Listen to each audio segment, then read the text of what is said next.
Hey everyone, welcome to Queerly Recommended, the podcast where we recommend queer books, films, TV shows, and more. I'm Tara Scott, and I review sapphic fiction at the Lesbian Review and Smart Bitches Trashy Books. And this week, I am recommending 2 holiday romance novels.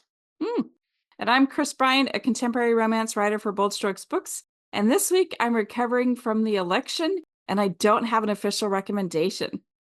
But that doesn't matter because we just wanted to come and say, hey, everybody, like, it's okay that you've been busy and you did not watch or read anything queer because a bunch of shit has been happening. Yes, this is awful. Yes. I couldn't even write. I have a deadline coming up. Can't even write. Yeah, I'm pretty sure that should be extended. All deadlines everywhere should be extended. Right. And this will be for sure. Calories were not real. Like, we're recording this on November 10th. And I feel like that's maybe important to say because who the fuck knows what's going to happen in the next 9 days between now and when the next episode goes up. But like, yeah, calories, not real. Deadlines, let's give grace. People acting a little out of pocket, let's also give grace if those people, you know, are our good. people. Our people. Right. So last episode, we posted it on Election Day. And we said to everybody listening, we love you. It's a tough day. Take care of yourself. And that has turned out to be evergreen advice. We still love you. We do. That hasn't changed. In fact, maybe we love you a little more and we're squeezing you a little tighter.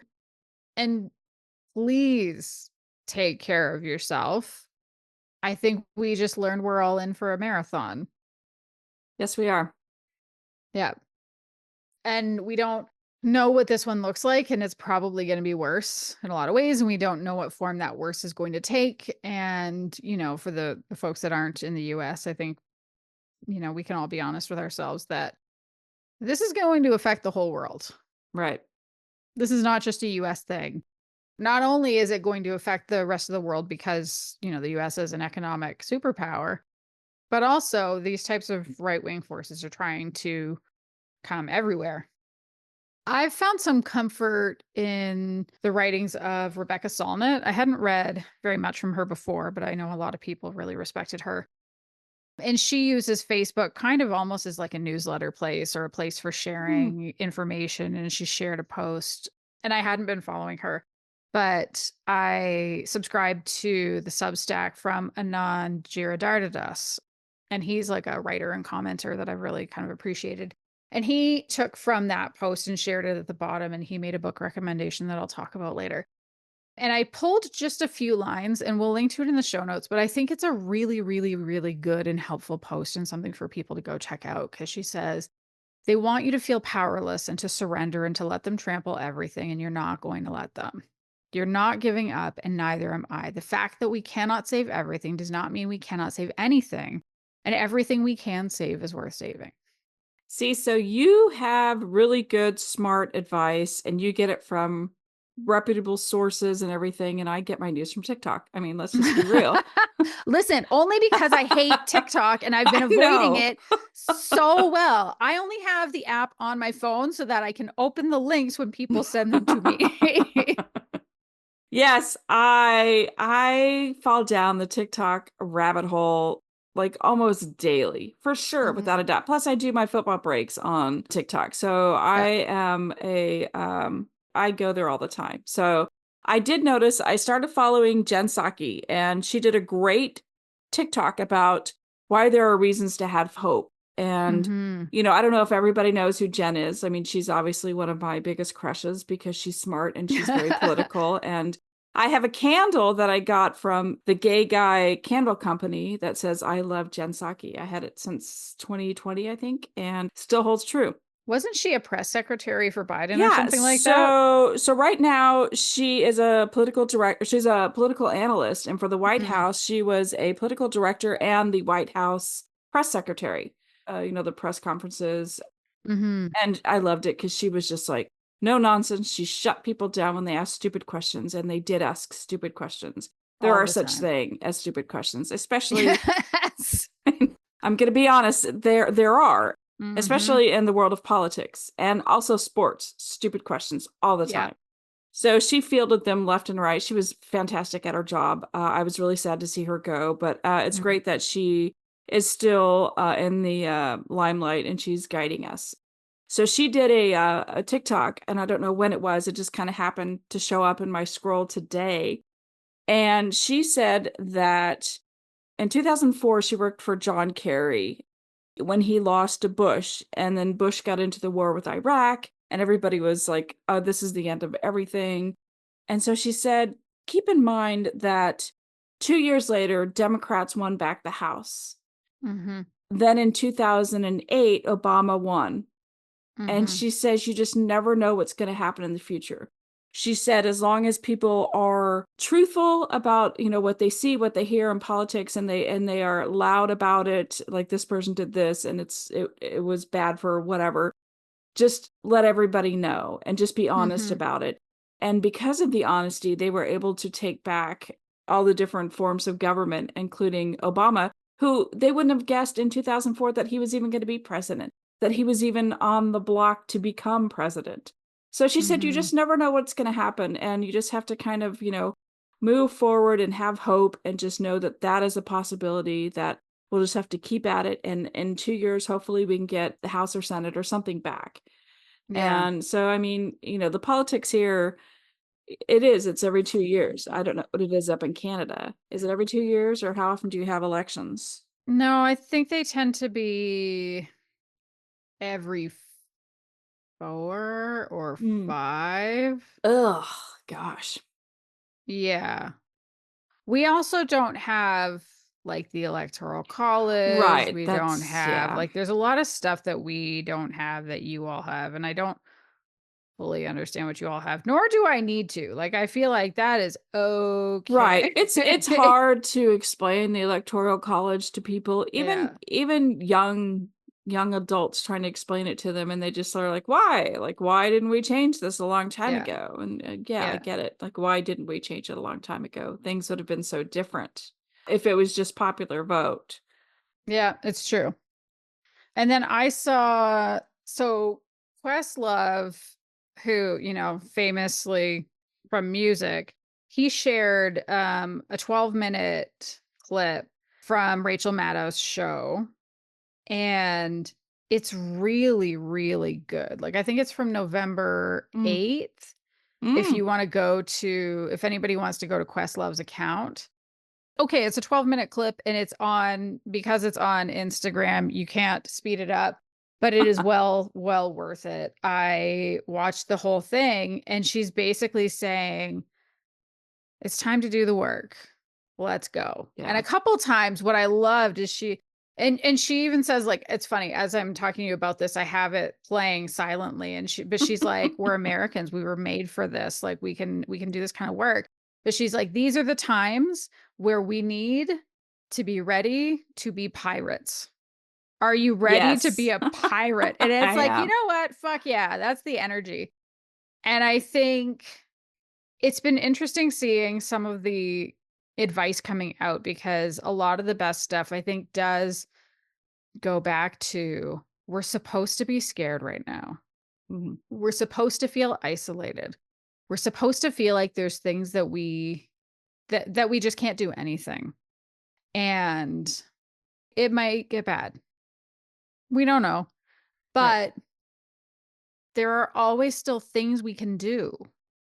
You know, community is probably the path forward. And I think it's important for all of us to consider, who is our community? And that can mean online.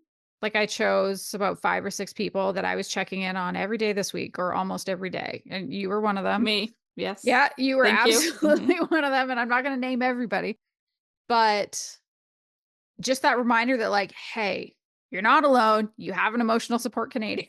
She's here and ready for you. Mhm. And then also, who are our people locally? And what can that mean? Like, Neil and I are so lucky that some of our best friends are the people that live next door. That's nice. And we have shared values, and their child is our godchild. Like, hands down, like, they're pretty close to the top of the list of who's local for us, or they're at the top of the list for who's local for us. And I think that's that, like, look at who's around you. Who can you help? And that can mean different things, but like, mutual aid, we're going to hear a lot more about that rather than just giving to charities and nonprofits, which we can still do. Is there someone in your community that needs a meal? Is there someone in your community that Mm, needs a ride somewhere? Is there someone, we can still have joy. right. And I think we need to find it where it is. I mean, I haven't read the book yet. I've been picking up a bunch of books for kind of a little anti-fascist library on my Kindle. But one of them is Timothy Snyder's book on tyranny. And that first chapter, we talked about this during the Project 2025 episode that we did. Mm, That first chapter is do not obey in advance. right. And Right. that is, oh my God, that is so crucial. And that is something for all of us to keep in mind. Like, there are so many openly queer people now. Hmm. There are so many of us. They can't get us all, Mm-mm. especially not if we don't all shove ourselves back in the closet. So, like, let's fucking go and be nice to each other and read queer books and review queer books and stay safe. But, like, let's be pirates. Okay. Arg. Arg. I did talk to a couple of people who know more than I do about laws, especially in the US. Why should I understand all the laws? Right. I don't live there. But we thought it might be a good idea to, in addition to recommending media, possibly recommending some things to look into. Massive disclaimer, I'm not a lawyer. Chris Bryan, are you a lawyer? I am not a lawyer. We are not lawyers. This is not legal advice. And everything I'm about to say is dependent on the state that you live in. So you need Right. to look into what your state laws are. Hmm. But the first thing, if you are married or if you are in a relationship where you are effectively married and you want to have everything in place, make sure your wills, your trusts, your medical directives are all very clear and they have names written in them and don't just have spouse. Right. Keep copies of them on file with family members who live in different places. So you're also protected by having multiple copies. Mm. If I don't even know how to pronounce it, Obergefell, anyway, the marriage equality one, if Hmm. that law falls, if you travel with your spouse or partner, make sure you have copies of your medical directives with you when you do travel. Hopefully, this never happens, but Right. it's a good thing to keep in mind. Right. That's not anything I would have thought of. Not at all. Would have never crossed my mind. No, I wouldn't have either. But I talked to a couple of people who are much smarter than me and know much more about these things. So thank you to those friends for sharing this information. Yes. So yeah, I mean, anything related to legal documentation, really, you should go and talk to attorneys in your state who specialize in family law or like find Hmm. LGBTQ attorneys and they'll be able to tell you what's up. If you're married and you have an accountant, that's a great person for you to talk to, especially when it comes time for doing taxes. Should you file separately or should you file jointly? What are your best options? Hmm. If you have kids and if you or your kids don't have passports, now is a great Get them time to go and get that for done. sure. Because even if you don't plan on leaving the country, it's a really fast way to prove citizenship. If for Hmm. whatever reason that's something that you have to do. I have to look to see if mine expires in 26 or 28. Mm-hmm. I need to look at that.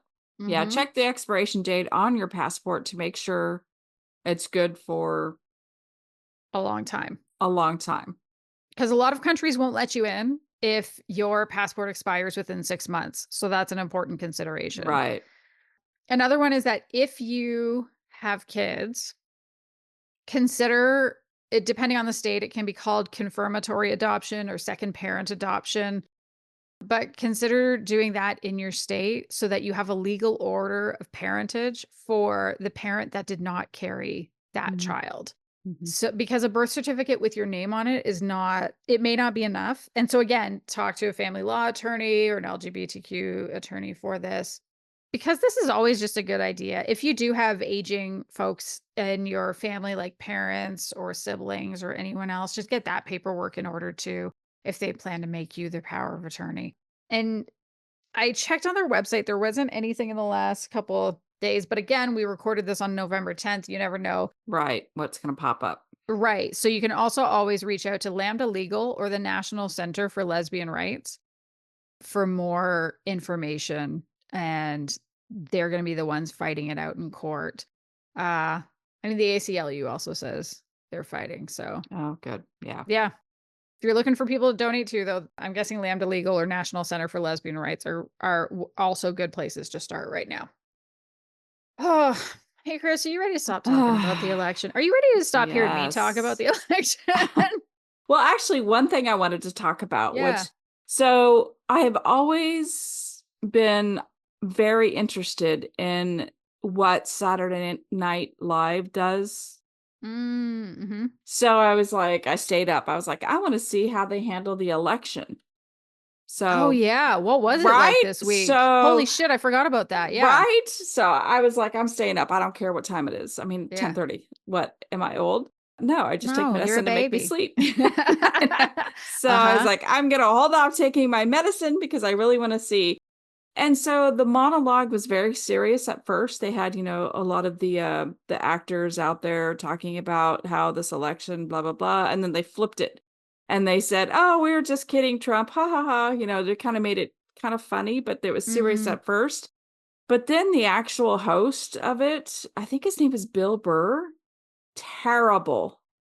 Terrible. He's a stand-up comedian. Yes, and he was terrible. It was way too soon. And he was saying, women, if I'm probably getting this wrong or paraphrasing it wrong, but I was so in shock watching it. And he was just saying, well, women, you probably should have exposed more of your body to get more attention. I mean, it was horrible. And I'm just looking, I'm like, are you kidding me? Is this really happening? And even some of their skits were very sexist. And I was just like, this is A, way too soon. B, not even appropriate. I mean, I'm all for comedians. I love it when they make me laugh. But this was back in the 80s. This is like, this guy is like living his dream, like in the 80s when you could actually like say sexist things and not get in trouble for it. It was like, he's like, I don't care, whatever, you should do this. And he was making fun of Asians, and it was unbelievable. Like, oh my and I goodness. like, yeah, you should look it up. Like, go to YouTube and look it up. It was terrible, absolutely terrible. And I am an SNL fan, and I guess, and I don't know if this is true or not, but I mean, there's a lot of actors on the show, but Michael Che, I think it's how you pronounce his name. Okay. He is one of the news anchors, that does the nightly news or whatever it's called. Weekend Update is what it's called. Is he black? Black newscaster.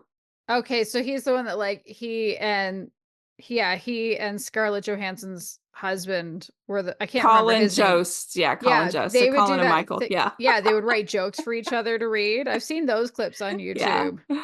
They're pretty funny. I mean, that's pretty funny, but he was downright pissed. Like, he's drinking on the, he's like, he's got a drink and he's just drinking. He's telling the news, and he's just like, look, if you all can, listen and follow a felon and a rapist, and I'm going to go ahead and listen to R. Kelly again.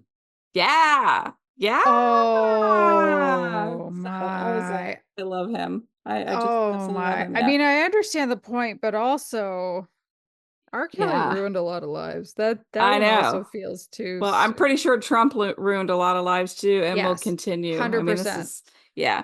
So, but it was just kind of like, good for him for saying that. I mean, not that I approve it, but of course. Yeah, not the R. Kelly joke, right? But just to the say, sentiment. The sentiment behind it. It's like, nobody can talk about who, after this election. I thought we weren't going to talk about it. Sorry, that was on me. That was on me. So, that's okay. So what else has been going on? So I actually, one of my friends gave me their timeshare for Vail, Colorado. And so I was actually going to be gone during the election. That's why I voted early. Yes. So I got into my Toyota. I have a 4Runner. Loaded up. Me and my sister and Deb went out there, and I had it serviced. I had like new brakes put on. I had it ready for the road trip. It's an 11-hour drive from here to Vail.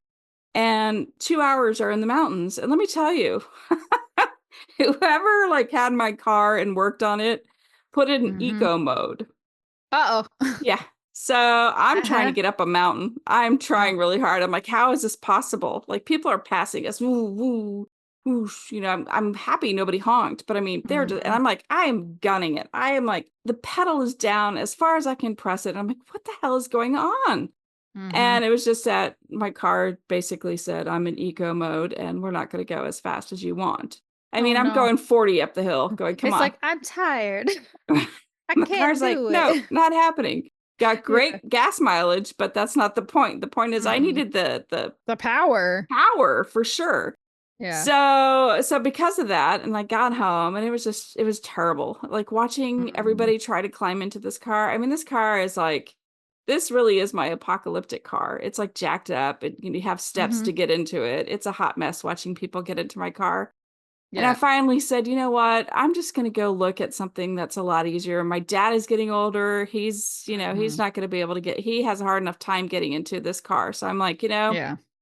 I'm going to have to like bite the bullet and just trade it in. Mm. So last night I went and test drove two cars. Ooh. Yeah. So I haven't done anything, but I just test drove them because I'm like, does the car that I want exist? And the answer is yes, it does. What is it? It's the Subaru Ascent. Gay. Very gay. It's the Lesbaru Ascent. Yeah, I'm just like, Uh-huh. okay, we're going gay. We're going all out gay. So, May as well. yeah, so it's kind of cool. It's one of the cars that has like the full sunroof, moonroof thing, front and Ooh. back. It's really nice. So, I don't know. I mean, I haven't done anything, but I am noticing that people do struggle to get into my car. Mhm. I'm jumping up like a champ. Like, let's go. It's like a horse. I'm on my Yeah. steed. Let's go. And everybody's like, wait, wait. And like, just, I had to hold my sister's stuff while she got in the back seat because she couldn't, like, she had to pull herself up. It was very sad to watch. And I'm just like, I can't do Uh-huh. this. Uh-huh. So yeah, so that was my trip and the result of my trip. And we had to leave early because there were 3 snowstorms coming in. Like Oh, nothing yeah. says like, winter like Colorado like snow. Colorado in November. So I'm like, oh, Eh. that was a mistake. But Yeah. anyway, Orange and Black Kitty are kind of like Mhm. okay to share space. They're not like Good. squawking and trying to fight or anything. And I don't know if I've told you, like when Black Kitty, when he jumps up, he's a big cat. I think I've talked to you about how big he is. He's like Puma. Mhm. He's not really a Puma. I mean, he's a very He's big cat. he's a petit puma. He is a little petite Puma. He really is. And it's almost scary, like how because his nails are like twice the length or this yeah, the length of Orange Kitty's, like little petite. And Oh, Orange yeah. Kitty's a normal cat. So like he's like probably not twice the size, maybe I don't Mhm. know. Anyway, it's a big cat.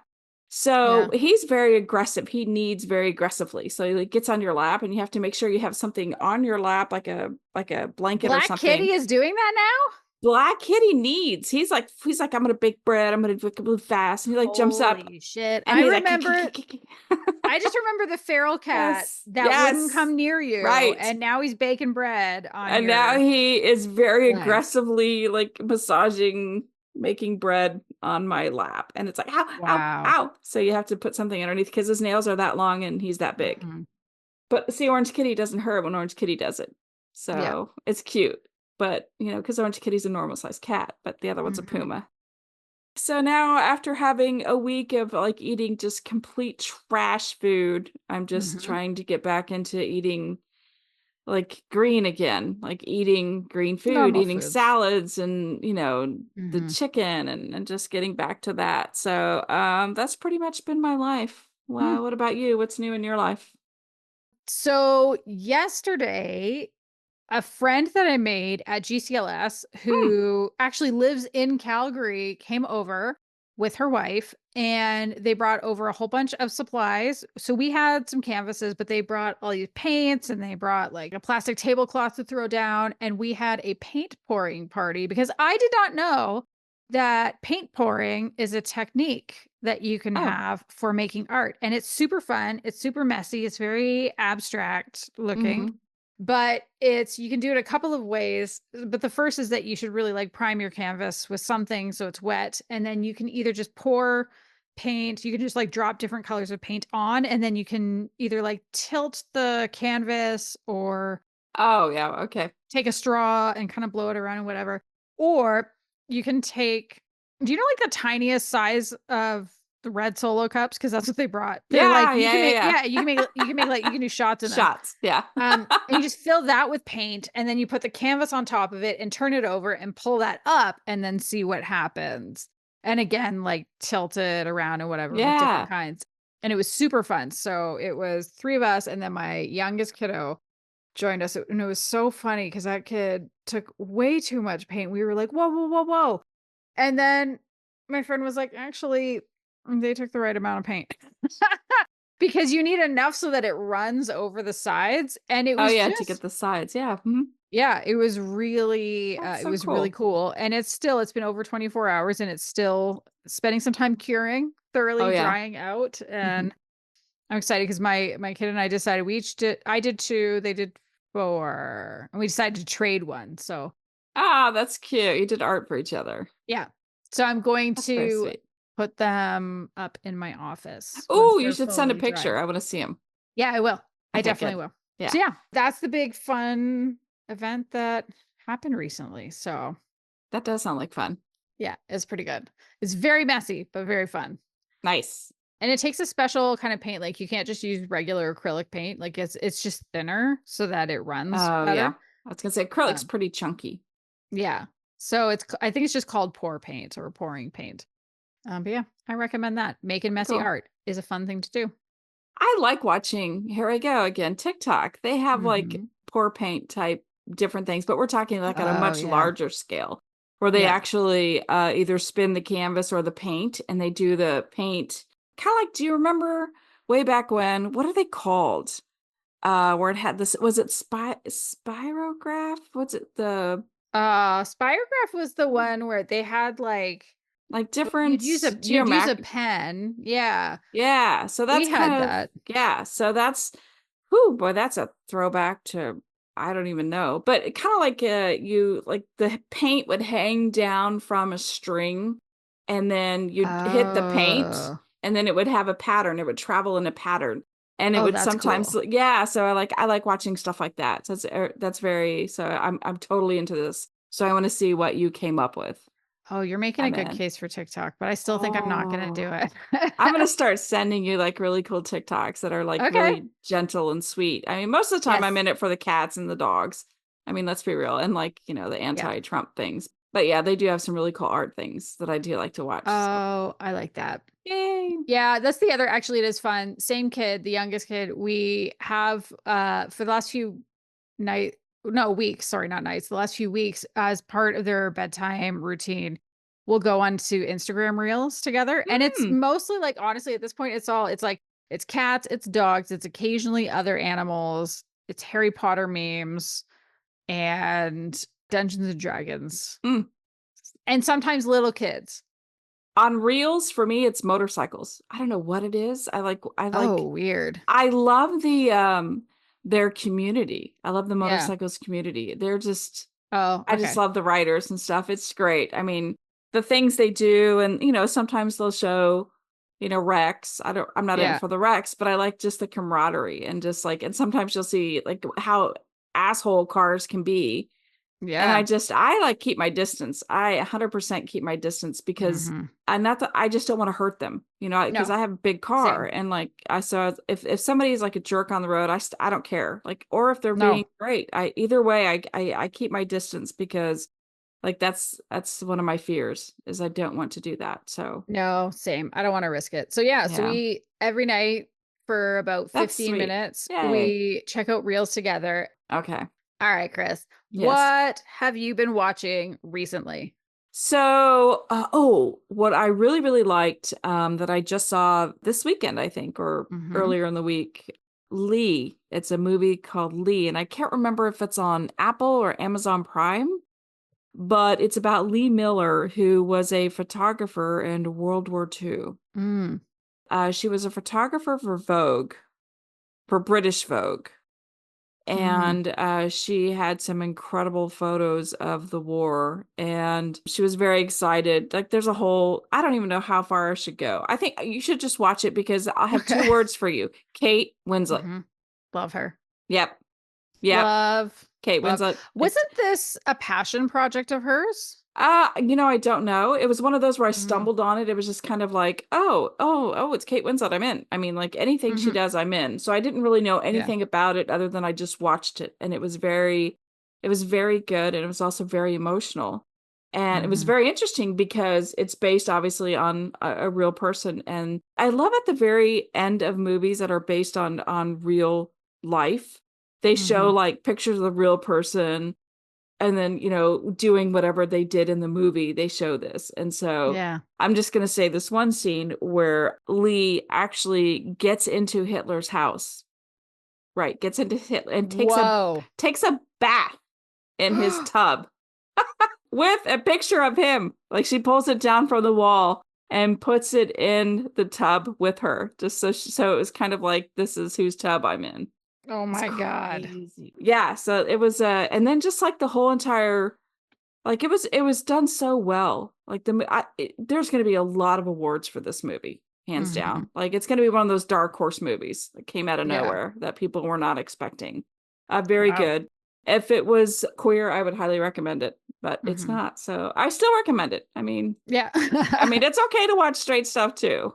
Yeah. Or just in Especially when it. it's I don't even excellent. think, well, actually there was like a partner and stuff, a male partner and a Hmm. husband. So yeah, boo.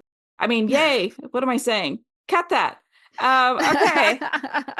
So I watched Lee and Hmm. Survivor. I'm Yeah. still on the Survivor train. The only thing that is keeping me sane is the Great British Baking Show, Yes. which they dropped. Well, I don't like it now. They do once a week. So every Friday they have a new Hmm. episode. So we're down to the quarterfinals. We're in the quarterfinals now. So Ooh. I have reached out to the entire UK and I've begged and pleaded them to please keep running this show every week for the next 4 years, because it Yeah. does bring me such peace and happiness. And I would just love to be there and just to witness that. I love that series so much. I think it's Uh-huh. fantastic. There's nothing bad about it. It's fantastic. I think we need to find a way for you to watch the Great Canadian Baking Show because there's 6 seasons of that you just haven't seen. Oh yeah, that's true. You were talking about that. And I think I went somewhere and saw it. Maybe it was YouTube, but it wasn't like the full. Skip season 3. Okay. The hosts on season 3 are not the Oh. best. I mean, here's the thing. I love that show. And the first 2 seasons, Dan Levy is one of the hosts. Ow. Wonderful, right? Yeah, Just right. wonderful. Right. Season 3, they got 2 of the comedians from the show Baroness Von Sketch, which is like an all-female sketch comedy show that's Canadian. It's hilarious. It's really great. If you can see Baroness Von Sketch, fabulous. Recommend. It is queer. I probably Hmm. talked about it at some point on here. I think, yeah, it sounds familiar. And they're so good at sketch comedy. Mhm. And they're not so good at hosting Um, the Great Canadian Baking Show, which I think is why they never came back. And then the rest of the seasons are great. have been just wonderful. I don't actually know what season they're on right now because they're doing a season right now too, but they got 2 comedians from Second City, Toronto. And like the vibe is so good. They're Mm. so good at it. They have amazing chemistry. You can see they do awesome with the contestants. They're great with the judges. It's just lovely. So as much as I was like, oh, Dan Levy, and then really disappointed with season 3, I'm like, oh yes, I'm in. I'm in all the Yes, time this is good. because All they're right. Oh, so good at it. Yeah, highly recommend. I'll have to figure that out.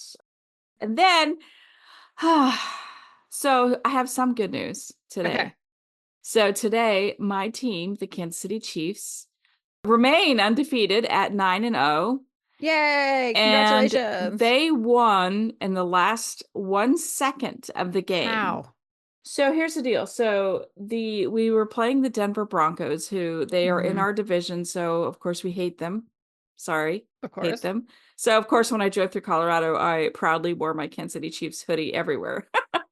But that's because I'm kind of an asshole. But there's 1 second left. We were ahead 16-14. And they were they kept getting first downs, kept getting first downs. And so then we're probably on the 17-yard line. So a field goal was going to win it. So they They dropped the clock all the way. They ran it down to 1 second. 1 second left on the clock. So it was like maybe a 30-yard field goal, if that. And so like everybody makes those. Every single person makes those.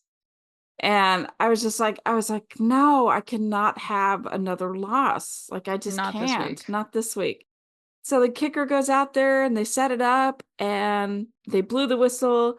He gets the ball, they snap the ball, and he kicks it, and my team jumped up and blocked the kick. That's amazing. Which doesn't happen a whole lot. I mean, you see him like probably maybe a handful of times throughout the whole season. But they came through and they blocked it. And so we won the game. It was unreal. It was unbelievable. Yay! Yeah. And it was a beautiful day here in Kansas City, like perfect for football. And I was like, yeah, I really wish I would have been at the game because nobody left. Like everybody's in the stands because we're like, we are not losing this game. We are not having our first loss to Denver of all people at home. So anyway, so Fantastic. football. And just tonight, I started. Everybody, all the lesbians in this world right now are probably already watching this show, but oh, thank you, TikTok. It's a show called Disclaimer, and it's on Apple TV and has another Kate, thank you, Cate Blanchett. Oh, we like that one too. Yes, and it's Kevin Kline, and it's a past, present, and I don't know what's going on. So I have to get back into that. It's one of those where you have to stay on it or you'll miss so much. So I'll probably have to go through this like series. I'll have to tomorrow night I have a concert. So after work, I have to go to this concert. Oh, poor me. Oh, no. I know. Going to a fun thing. I know. The bad thing is it's kind of a far drive for me, but I'm just going to be a wreck on Tuesday. But anyway, so I'm going to stay up on Disclaimer. And I think there's only 7 episodes. So I'm going to bang through that this week. So that. Nice. Yeah. So that is what I have been watching because Lord knows I can't read right now. And so I'm only watching right now. But what about you? What have you been reading and or watching? So I was not doing awesome on Thursday. Again, I know. I'm Canadian. It's not my country. It still affects you. I get it. You love us. We love you. I do. Yeah. That's the problem with going and making friends with all you fucking Americans. I know. Not to mention I do have some family there. I know. Feeling. So, and honestly, like it was kind of hard talking about it with my oldest, who's also, quite sad, very empathetic kid. But on Thursday, the new season of Drag Race UK dropped, and I can't remember if I watched it Thursday or if I watched it Friday because I had Friday off. Anyway, it doesn't matter. So I've been saying Drag Race UK season 6 is fucking great. And if you've never seen Drag Race before, it is a great season to hop in on because it is one of the best seasons. And what I didn't know was that something that would bring me deep joy in this week is seeing the gayest lip sync I've ever seen in my life. And there's been a lot of, of course, all the lip syncs are gay. It's drag queens. Yeah. But this particular lip sync had 2 drag queens dressed as Princess Diana. And they were lip syncing to the Can't song. Roll the Wind. Stop it. No. Okay, sorry. No, that would have been a good one. But they were lip syncing, and that would have been more appropriate, to the song Time Warp from the Rocky Horror Picture Show. Oh my goodness. So it was like, truly, I could not, if you asked me to come up with the gayest lip sync ever, I never would have put this together. And yet, what is more perfect than 2 Princess Dianas lip syncing to Time Warp? Wow. It's completely bonkers. And I was almost vibrating. It was so fun. And it was good. Like, they were really good. It wasn't a shitty lip sync either. So that made me very, very, very happy. So I watched that. So that season continues to be fabulous. The new season of Drag Race Down Under has started, and it's So as usual, I don't know why that franchise is just never amazing. There are amazing queens that come from it, but it's not really doing it for me. But you told me many weeks ago to watch Will and Harper, and I did. Yes, I did. I did watch Will and Harper. It was really beautiful. Made me cry a few times. For people that didn't hear that episode where Kris recommended it, it's about Will Ferrell and his friend Harper Steele, who is a trans woman, and their like cross country road trip because Harper loved doing road trips and didn't Mhm. feel safe in all the same spaces. And, they put it out before the election as a way to try to hopefully change some hearts and minds. And again, the outcome wasn't what we hoped it would be, but I do think it shows that, there is a lot of love for trans people in the US. Right. So I still think it's absolutely worth watching. And if you have anyone in your family that doesn't really like quote unquote get trans people, I think it's a great Yeah, I think resource. so. Yeah. I actually think it's perfect for that because Harper's really honest and takes any question and Mhm. really kind of digs into the whole how she never really felt like a boy and what that meant through the years and what it means now to live authentically. And I just thought it was beautiful. So you were 100% right recommending Yay! that one. I'm so Woo! glad. And then I watched the Martha Stewart documentary on Netflix. It's just called Martha. I liked it. It was very interesting. And she comes across as a very interesting, complicated So is person. it her? It's not like a No, it's so it's her. it's She her. participates in it. Oh, I love it. She participates in it, I love and that. I don't know how much of a say she had over the final cut, Mm. but, like, at one point, she's in talking about her divorce, because it sounds like there were 2 kind of great relationships in her life. So there's her husband in her life, not her Wife. wife. I was like, If wait, what? She's only. gay? No. Could you imagine? No, so her husband, who she was married to for, she said 27 years or something like that, and then she had a boyfriend for 15 years. Mm. But in talking about the divorce, she actually says at one point, "I don't wanna get into my feelings. I gave you the letters. You just dig into those," or something like that, and Oh. so it does. Oh. Then it brings up the letters and reads some of the text, and some of the stuff she's saying is very not like you can hear the pain in there, and you Mm. can hear the anger, and you can hear, like, these emotions that you never see from her, and you learn, like, why she comes across as, like, quite cold and why she has this reputation as being a bitch. And it was also interesting seeing some real dissonance from her. Like, she talks about, like, she mentions cheating on her husband, but the real sin is that he left her for another woman and he had all these affairs. Mm. And I think it's the director who's asking questions. I can't remember exactly how it came about, but basically said something along the lines of, well, he said that he didn't cheat until you cheated. And she's like, well, I never would have left for that. That wasn't Oh, wow. significant. That didn't matter. And it's like deciding which cheating matters. So it was super. I don't think it made her super interesting. I don't think it made her more likable. And I don't think that Oh, matters. Like, right. why do we only talk about likability for women? But I do think it gave more insight, and I do think it showed how powerful women get more in different scrutiny than Oh, for powerful sure. men. Yeah. I won't lie, I mostly watched it because I wanted to see what happened with Snoop Dogg. I always wondered, how did this How did they happen? become friends? Yeah. How did Right. yeah, right. Yeah. Yeah. So the way it happened was that she was invited to be on the roast of Justin Bieber. Do you know when there used to be all those They roasts? still And have them. They still have them. yeah. And she was invited because there was this concern that he was on a track that would lead him to prison, and she had been to prison. And so she came on, and it sounded like she basically roasted everybody the hardest, but she sat next to Snoop Dogg the whole time. And That's so hilarious. they sat next to each other for 7 hours. He's just like smoking blunts the whole time. So she's getting high with him.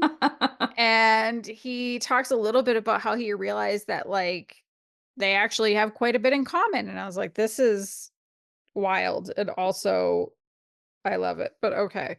That's hilarious. I'm gonna watch it. Yeah, I'm probably gonna Yeah. watch that Honestly, too, like, though. it's not going to change your life. It's just really interesting.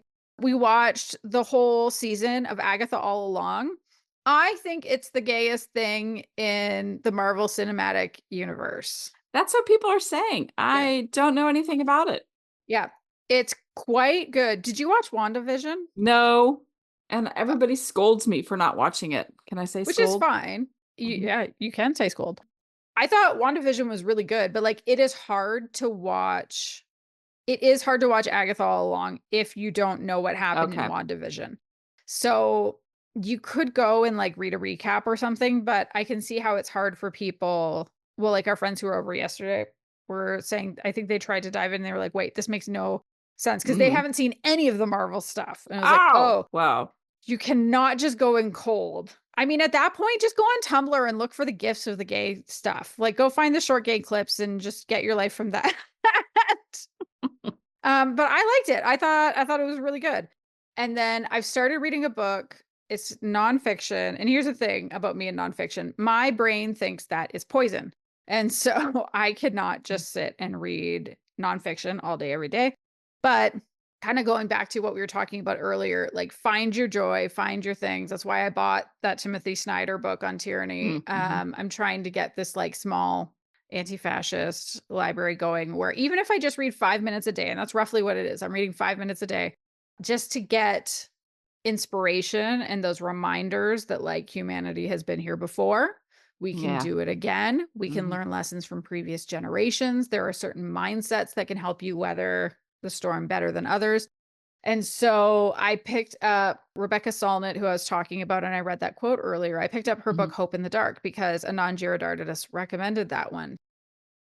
I think what I got was the 2016 version, but she wrote this book. It's really I'm going to read a little bit from the back of from the blurb, which is just, it was written to counter the despair of radicals at a moment when they were focused on their losses and had turned their back to the victories behind them and the unimaginable changes soon to come. In it, she makes a radical case for hope as a commitment to act in a world whose future remains uncertain and unknowable.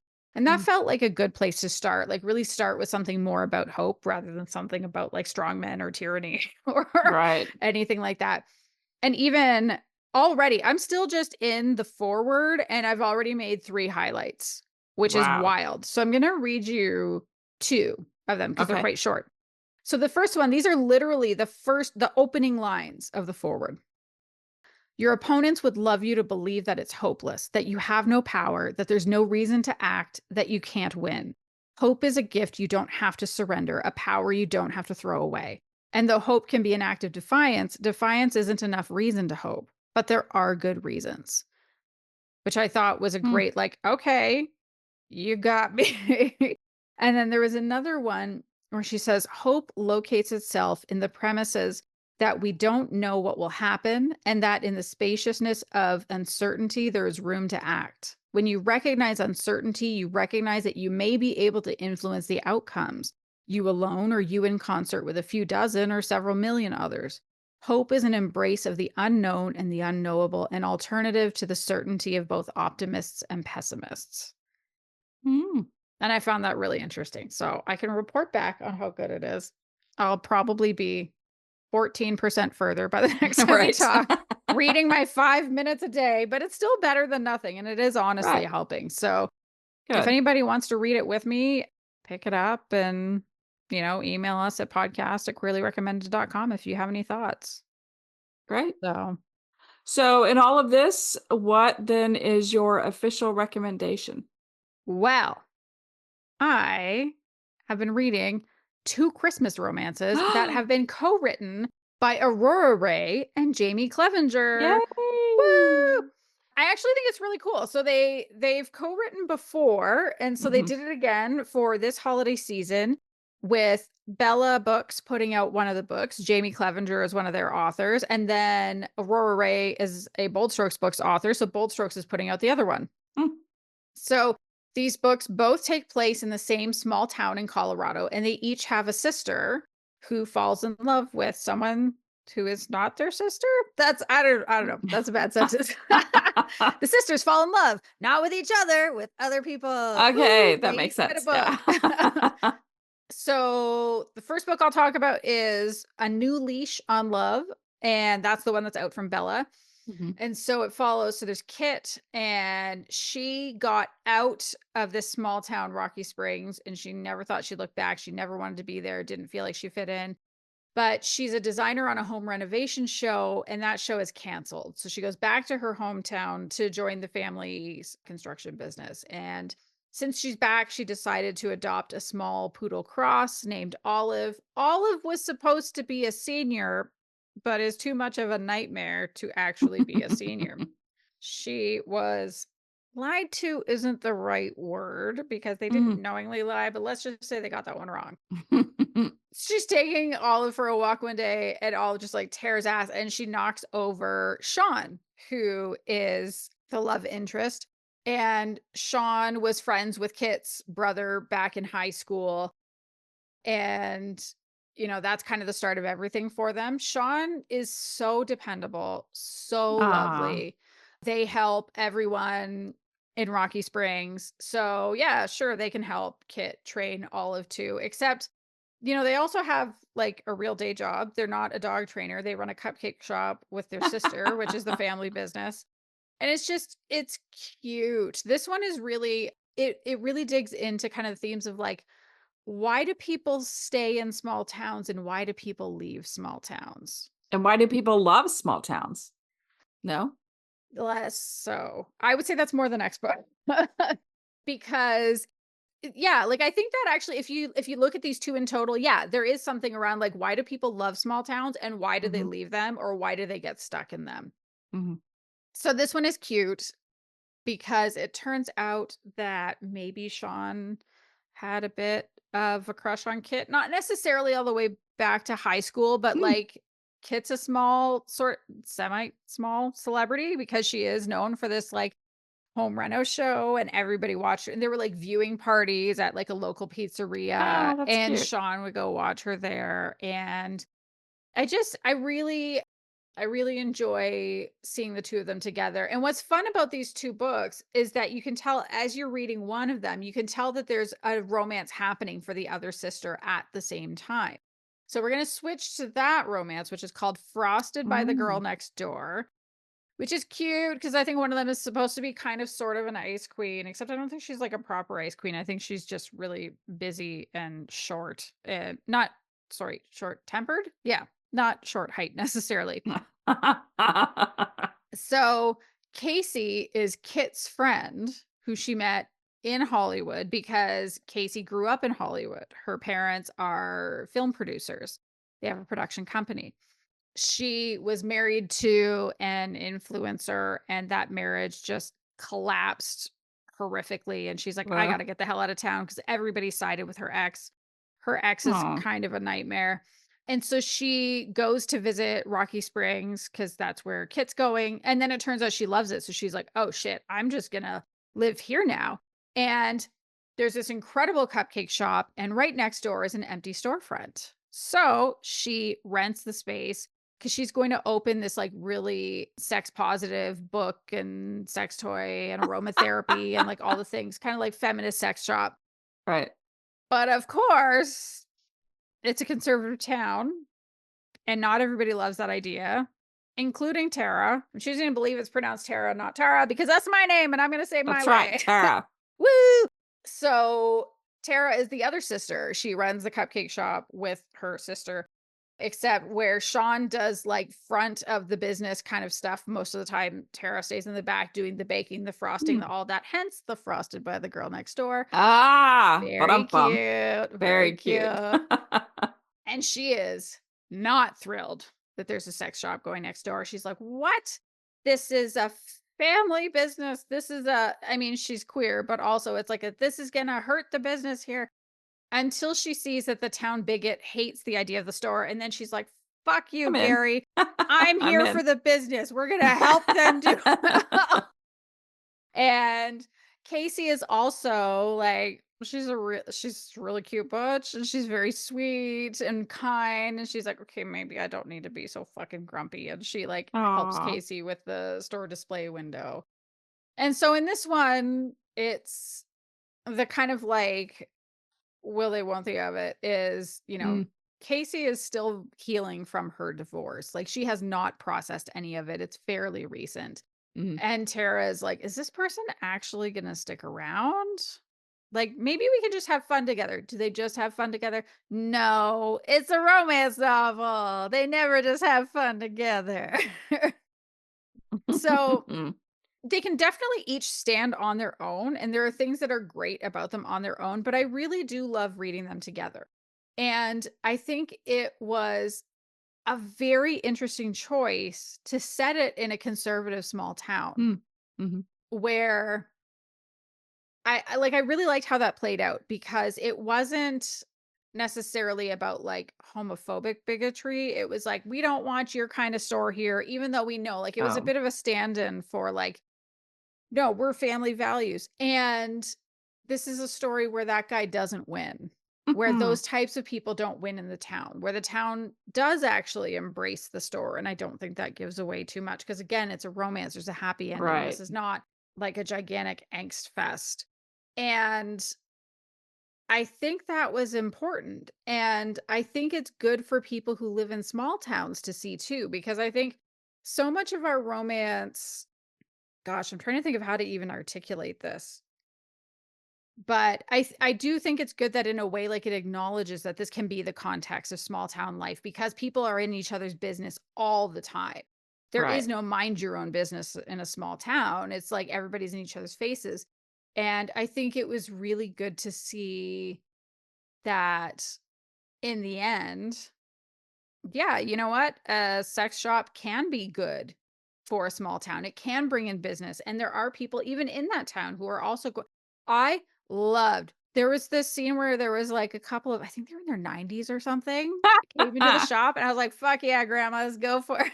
That's amazing. And at the same time, like, the romances are very sweet. The Mhm. chemistry, I think, is Aw. really solid in both of them. You can really see it there. You know, again, given that it's these 2 authors, I don't think it's a surprise that the sex scenes are also very spicy. At the end of the day, they're just it's a fun little twofer that you can just grab them both, or if you even want, like, just grab both, give one to a friend or something, and then you can trade the books.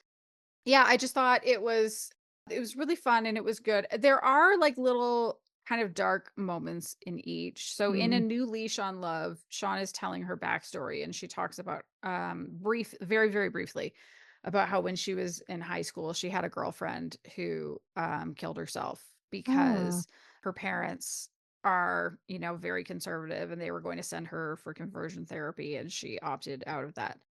It's like a one line kind of situation, so it's not like a big, long getting into it, but I do think it's important kind of for people to know, and then also in Frosted by the Girl Next Door, there's this, like, B plot that involved like, there is, an addiction and Mm. substance misuse, situation Mm. with the side character, so again, if that's something that's, hard for you to read, I think that's important to know about.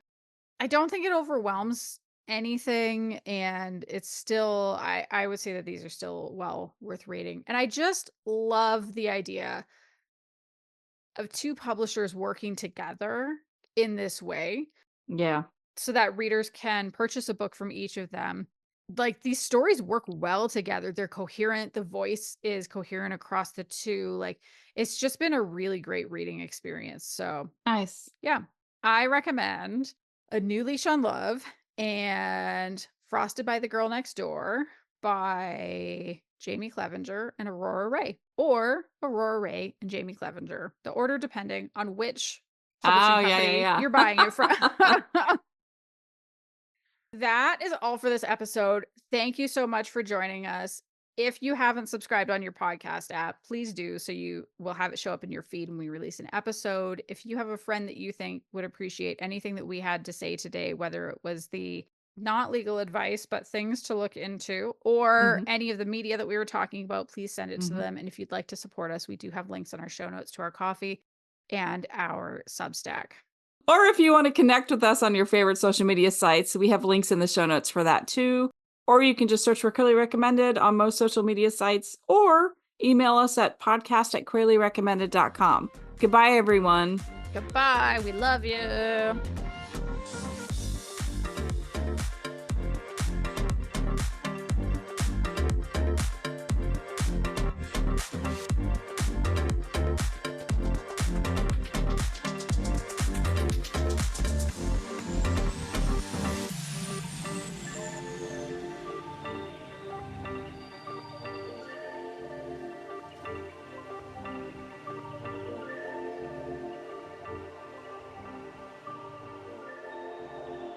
Hey everyone, welcome to Queerly Recommended, the podcast where we recommend queer books, films, TV shows, and more. I said that weird, didn't I? You did.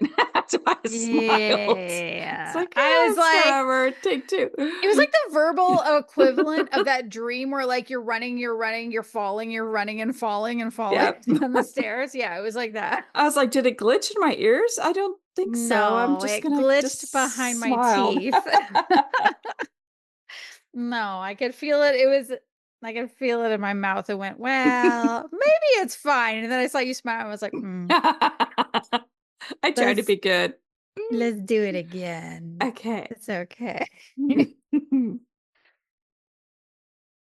Hey everyone, welcome to Queerly Recommended, the podcast where Wow. that's the That's problem. the It's the second. It's where the yeah. we Where we